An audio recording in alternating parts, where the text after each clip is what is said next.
The very word secrecy is repugnant in a free and open society. And we are, as a people, inherently and historically opposed to secret societies, to secret oaths, and to secret proceedings.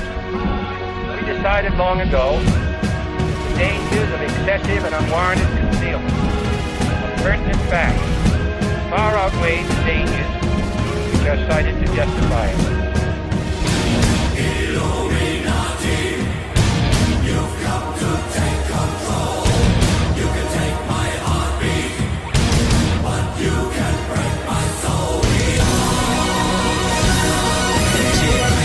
Face the facts, join our hands, make a stand. It's time to gather plans, get the shot, take the chance. Till there is no one left, stay correct to the death. They can't ever break a freedom, we will never let them. The corrupt politics is killing the system. Cynicism is it, and it's everything that you witness. They tell you what to think, make you believe that they're the realness. They feed us full of lies, and yet we always forgive them. It's all conspiracy, and if you feed it into it, you're the puppet. The government's pulling strings from above you. It's time for the introduction to truth. Let's start a movement. We've all been brainwashed. They believe that we all are stupid. We believe in what we see and whatever our ears are hearing. But if you look close, listen, gather your own opinion, you'll understand all the lies, lines and what's between them. This word is not your oyster. This word is a fucking prison. Come on.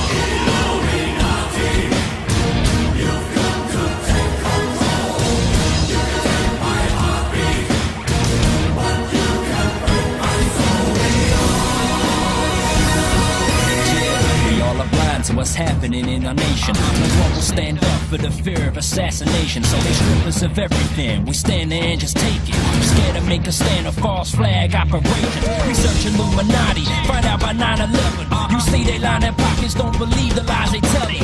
Find and seek the truth, realize we need to do whatever it is we can to protect our livelihood. It's time for us to prove whether conspiracy or not. They owe some explanations to the questions that we got. What are the skull and bones? What is lying beneath all these secretive meats? Got you lying between your teeth. What's with the Bilderberg? I'm burning your effigies. I'm praying to Lucifer. How Satanist can you be? While all of the time praying you believing in the beast just to keep up appearances within Christianity. Come on. You'll never take control. Your new world order will lead to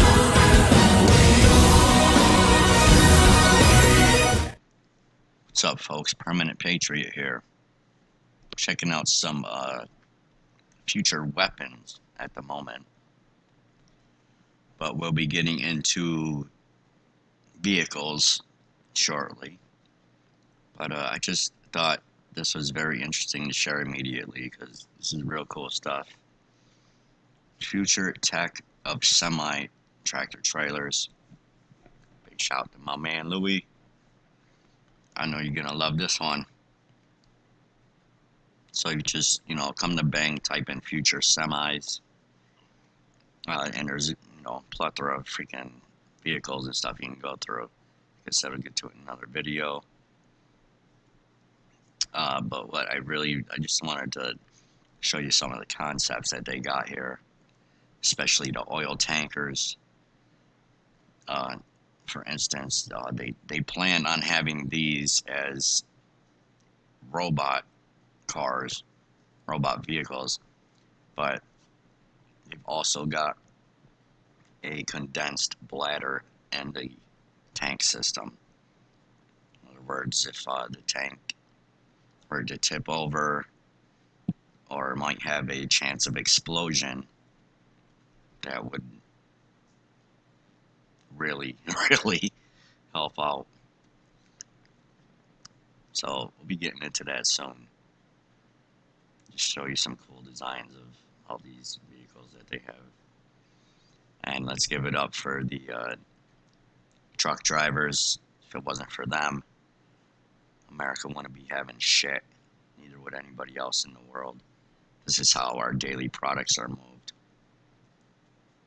People owe these drivers a huge debt of gratitude.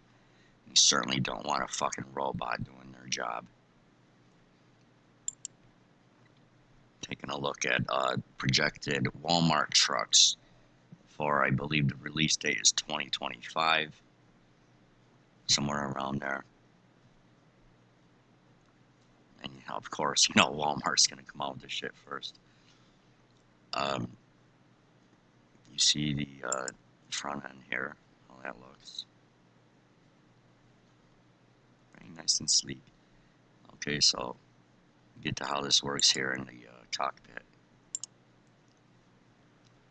Sit in the middle, and instead of rear view mirrors, you have LED screens on either side. So no more coming out during the winter time and your mirrors are frozen, your windows are frozen, you can't see out of them, scraping them off, all that crap. High tech here. And the same thing with the gears. No more 16, 18, 20 gears. No. Just very easy dial-up display right here. Heads-up display pretty much. Seat warmers, I mean, you know, you name it. All you truckers know all the good qualities that come with driving a truck like that. You know, hydraulic seats and stuff like that. And as far as Walmart, anyways, they'll also have these lighted LED displays on the backs of their truck. And I'm assuming since they can do this, they would also go on the sides of the truck. But you can do all sorts of things with it. For instance, if you wanted to cross the divided line, the truck's going a little too slow, it will show you what is in front of the truck. It can also show you different ads, with whatever the store wants to display, you know. Idaho-based Solar Roadways is hoping to build solar-powered roads that will not only provide power, but will also create digital driving surfaces that can be remotely controlled. Solar Roadways says if installed nationwide in the US, their roads could provide more renewable energy than the entire energy the country uses. Solar-powered roads by Solar Roadways are comprised of hexagonally shaped panels that consist of 4 layers. A base layer of recyclable materials that is placed on the ground. A support structure with embedded circuitry, LED lights that collect sunlight and convert it into electricity, and finally a top layer of reinforced glass with traction support for vehicles. The panels can support trucks weighing up to 250,000 pounds or 115,000 kilograms, and the lights can be remotely controlled to provide guidance to drivers or to reallocate spaces in a parking lot. Isn't that dope? Electric vehicles will be able to use mutual induction technology to charge while driving. The panels also contain heating elements connected to the electricity grid that can melt snow and ice that forms on them. An attached cable corridor helps store and treat stormwater while also providing a place to store power and data cables. The cost of the solar panels can be covered primarily through the generation of electricity, which can also power connected homes and businesses. Solar Roadways estimates there is about 31,000 square miles or 80,000 square kilometers of usable road surfaces in the US that could be converted into solar-powered roads. Folks, car runs for 100 years without refueling. Solar freaking roadways. What are they? They're solar freaking roadways. What do they want from me? Well, they're solar freaking roadways. Okay, so actually this time, what is it? It's technology that replaces all roadways, parking lots, sidewalks, driveways, tarmacs, bike paths, and outdoor recreation surfaces with solar panels. And not just lifeless, boring solar panels, smart, microprocessing, interlocking, hexagonal solar units. No more useless asphalt and concrete just sitting there baking in the sun, needing to be repaved and filling with potholes that ruin your axle alignment on your sweet ride, bro. These are intelligent solar panels. Replaced a panel at a time if damaged or malfunctioning. They're covered with a new tempered glass material that has been designed and tested to meet meet all impact, load, and traction requirements. Oh, and did I mention that they're also solar panels? They generate electricity, they generate capital, they pay for themselves, and they keep paying more because we're not going to run out of sun for like 15 billion years. That lowers the cost of energy, unlike those bills in the mail that keep going up. And it's clean energy. Everyone can theoretically drive an electric car with no pollution and a minimal carbon footprint. Can you imagine how good our cities would smell? How much healthier we'd all be? Excuse me, young man, am I being led to believe that this thing is some sort of thing? Yes, it's a thing, a real thing. And clean energy is only its primary function. Grab a notepad, because this is where it gets interesting. For those in the north, the panels use energy they collect to power elements to keep the surface temperature a few degrees above freezing. They're heated. No more ice and snow on roads causing traffic delays, accidents, and injury. No more shoveling your driveway and sidewalk. No salt corroding your car or wasting tax money on snow removal. And you can ride your bike or drive your motorcycle all year round. Whoa! Every panel has a series of LED lights on the circuit board that can be programmed to make lanescape designs, warning signs, parking lot configurations, whatever. These roads never have to have lanes repainted, just reprogrammed to whatever we choose or whatever works best. Imagine a highway road lighting up ahead of you. How much safer it would be to drive at night. There'd be improved visibility for pilots landing on solar landing strips. Imagine walking onto a solar recreation court and choosing a sports configuration. Want to play basketball? Cool. Kids want to play hopscotch and foursquare? Awesome. Ball hockey? Done. And with LED lights under your feet, it's gonna look like freaking Tron out there. But real, because this is the real world. Whoa. But these panels are also pressure sensitive, so they can detect when large debris like branches or boulders have fallen onto the road, or if an animal is crossing. It can warn drivers with LED text to slow down for an obstruction. I'm very, environmentally conscious. Good, because solar roadways use as much recycled material in their production as possible. Plus, the roadways have two channels that form what's called a cable corridor that runs concurrently with the roadways themselves. One part houses electrical cables, meaning power lines, data lines, fiber optics, and high-speed internet, which replaces the need for telephone poles and hanging wires that can be damaged during storms, causing power outages, or become extremely dangerous if severed either as fallen live wires or buried cables. The other channel captures and filters storm water and melted snow, moving them either to a treatment facility or treating them on-site, greatly decreasing the amount of pollution that enters our soil, lakes, rivers, and oceans. I'm kinda broke, bruh. Yeah, no kidding. The economy is in the toilet. Do you realize how many thousands of jobs this could create and sustain? Talk about a hypodermic adrenaline shot to the heart of the manufacturing and infrastructure sector. And it pays for itself. They're solar freaking roadways. I have concerns about the future. Is this thing even possible? I told you, yes. Solar roadway technology was invented by engineering couple Julie and Scott Broussard in 2006. Two of the sweetest people in the world who met when they were 3 and 4 years old. Listen to these two. Hi, we're Scott and Julie Broussard, inventors of solar roadways. We met in the 1960s when we were 3 and 4 years old. These wonderful, intelligent people want to begin manufacturing a technology that can power the future of the whole freaking planet. They were awarded a contract from the Federal Highway Administration to build 2 prototypes, which are now complete. They're too humble and wonderful to yell at you over the internet, so I'm gonna do it. You need to know about this technology. You need to get behind it. You need to share it with everyone you know, because this is actually happening. Whoa! For the first time in human history, we have the technology to do what nature has done since the beginning of life on this planet. Harness the power of the sun to fuel our pursuits. And this isn't about filling a field with solar panels, wasting land. Our roads and parking lots are just sitting there, reflecting sunlight and absorbing heat, not doing nothing for nobody. Which I guess means it's doing something for somebody, but not very much.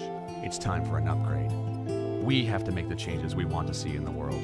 The FHWA has provided the startup funds to create the prototypes, but now a grassroots effort of concerned and inspired people can push this project into independent production. If we vote with our money for projects we believe in, we can create a future where our society is driven by new ideas. It need only begin with private driveways and parking lots. Once the ball gets rolling, it'll create a momentum all of its own. Let's put our roads to work.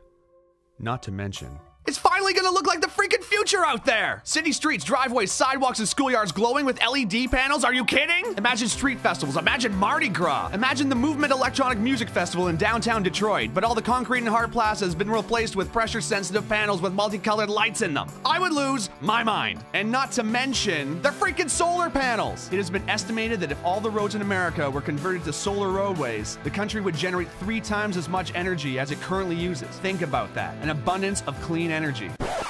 So quickly, in review, love biking? Solar Roadways. Hate high energy bills? Solar Roadways. Love the movie Tron? Solar Roadways. Worried about the economy? Solar Roadways. Love sports? Solar Roadways. Scared of hitting moose? Solar Roadways. Hate gasoline prices? Solar Roadways. Love helping developing countries? Solar Roadways. Hate tar fumes? Solar Roadways. Love recycling? Solar Roadways. Hate winter driving? Solar Roadways. Hate shoveling snow? Solar Roadways. To the numbers, there are about 3 million drivers for 2.5 million trucks in the US. Those trucks are owned by 532,000 carrier companies, but 90% of these fleets have fewer than 6 trucks, and half of all carriers are single individuals who own and operate their own rig.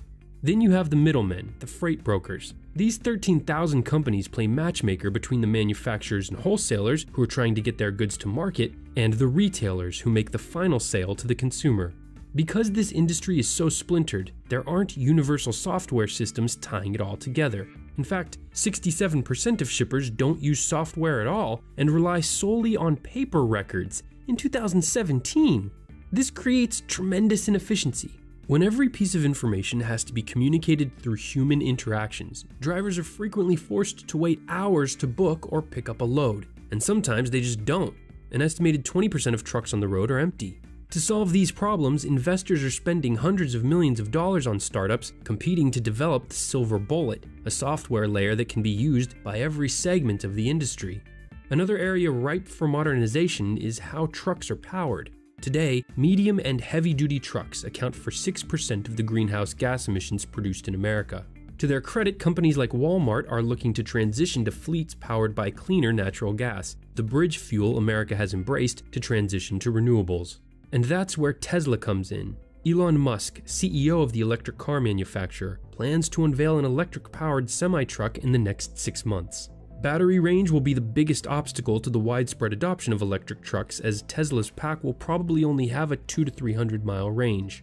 The other challenge will be having enough charging stations and enough power available at each station to support fleets of Tesla trucks. The Nikola 1 attempts to overcome these limitations. This gorgeous hydrogen fuel cell truck will have a range of 1,200 miles.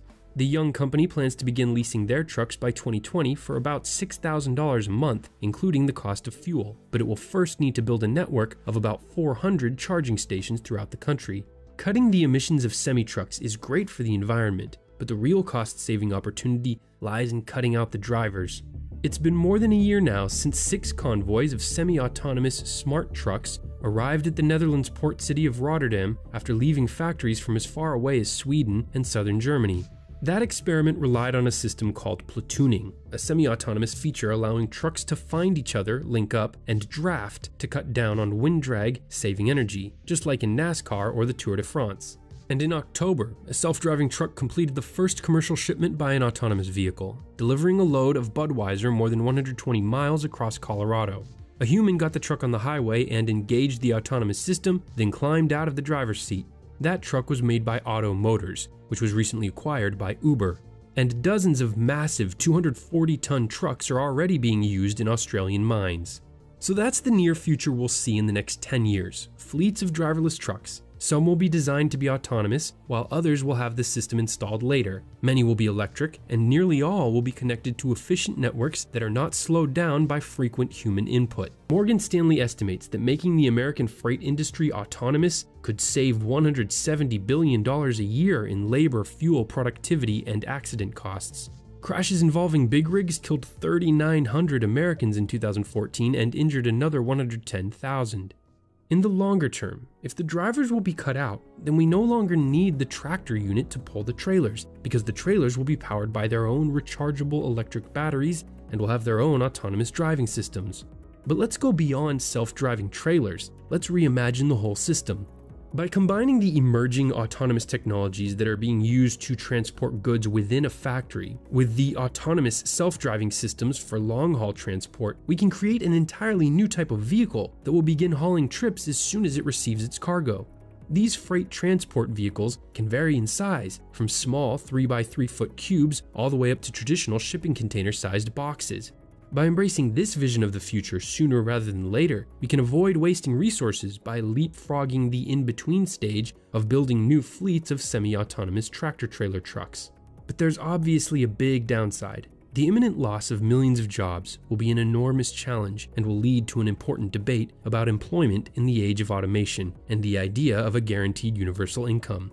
Also, if large companies dominate the automated transport industry, which seems likely, it will add to income inequality. Trucking is really the lifeblood of the U.S. economy. There's a great saying in the trucking industry, if you bought it, a truck brought it. Meaning, everything we use is pretty much is brought by trucks. We're developing a system to improve safety and efficiency of trucks by using advanced sensing and communications. You can think of it a little bit like cruise control in your car, in that we control the gas and the brake. But we do it for a pair of trucks using a direct communication link between those trucks. So as the driver of the rear truck, you are steering. The driver of the front truck steering as well. These are not automated trucks. We're just adding to the ability of the drivers. On the front truck, there's a radar sensor looking 800 feet down the road, sensing any obstacle. It detects that and then automatically applies the brakes in both trucks. The radar sensor can see farther than a human driver can reliably see, and it can do it every time. A human driver typically takes 1 to 2 seconds to react to whatever is in front of you. We can do it in about 1/100th of a second. Inside the truck, we try to change the driver's experience as little as possible. We add, a video display on the windshield that shows you the view from the other truck, controlled to engage and disengage the system. But fundamentally, you're just driving your truck. Certainly, fuel is the biggest expense for fleets. It's about 40% of the operating expense of a typical fleet. These trucks typically spend about $100,000 a year on diesel fuel per truck. The efficiency comes from the fact that we can safely put the trucks closer together than what's safe when you're manually driving, and from aerodynamics, so reducing wind resistance, we save fuel for both trucks.